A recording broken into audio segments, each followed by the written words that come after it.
আলিপুর ইউনিয়নে ক্ষমতার অপব্যবহার করে এভাবে সরকারি জায়গা জোর করে দখল করে নিয়েছে বলে অভিযোগ উঠেছে। দর্শক, আপনারা দেখছেন যে ক্ষমতার অপব্যবহার করে এখানে গড়ে তুলছিল একটি মিনি পার্কের মতো। যদিও এই সেনাবাহিনীর কাছে অভিযোগ দেওয়ার পরে সেনাবাহিনীর পক্ষ থেকে এটা উচ্ছেদের অভিযান কাজ করে দিয়েছে। আলিপুর ইউনিয়ন পার্কের মতন এটা গড়ে তুলছে, কিন্তু ক্ষমতার অপব্যবহার করে।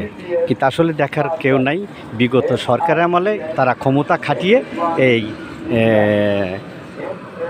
পার্কটি তৈরি করেছে। নাম রেখেছে রাজবাড়ি চা ফুচকা আড্ডাখানা জোন। আমি আপনাদের বিস্তারিত দেখাবো। পানিবন্দি কাজ চলছে। হ্যাঁ, নাম বলেন। হ্যাঁ, আমি ভয় পাইনি কোনোদিন। হ্যাঁ, এনে ড্রেনটা কিভাবে হচ্ছে? ড্রেনটা যেভাবে হচ্ছে এইভাবে হওয়ার দরকার না, কিন্তু রাস্তার সাইড দিয়ে হচ্ছে, কিন্তু আরো আরো আরো ভিতর দেব হওয়ার দরকার ছিল। কি নাম আপনার? বলেন। হয়েছে চা ফুচকা আড্ডাখানা। এই আড্ডাখানা কিন্তু ক্ষমতার অপব্যবহার করে কিন্তু এখানে শত শত লোকের পানিবন্দি করা হয়েছে। এই পানি ভরাট মানে মাটি ভরাট করার কারণে কিন্তু অনেক ভোগান্তি হয়ে রয়েছে অনেক পরিবার। তা ছিল আপনার জেলা পরিষদের আন্ডারে এবং জেলা পরিষদের জায়গা। এই জেলা পরিষদের জায়গা সে নিজে দখল করে এভাবে রেখেছে। তাই বিস্তারিত আপনারা কমেন্টে জানাবেন যে আসলে তারা কাজটা ভালো করছে না মন্দ করছে। বা প্রিয় দর্শক, আপনারা বিস্তারিত কমেন্টে আমার জানাবেন, আমি আপনাদের সাথে রয়েছি। রাজবাড়ী জেলায় কামালদি এলাকা।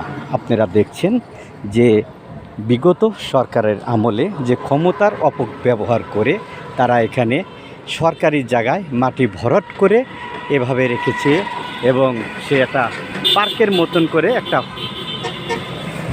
হোটেল তৈরি করেছে। তা এখন বলবো এটা একটা সিএনজির জায়গা।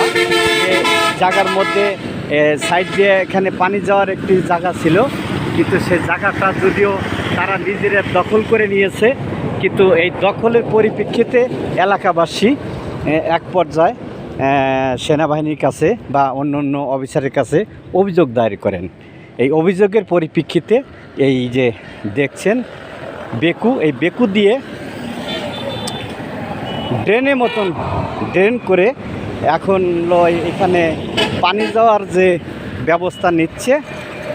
আর আমার পিছনে যে টিটিসি ভবনের ওই এলাকা অনেক লোক পানিবন্দী হয়ে আছে, তাই আমি সরাসরি আপনাদের দেখানোর চেষ্টা করছি।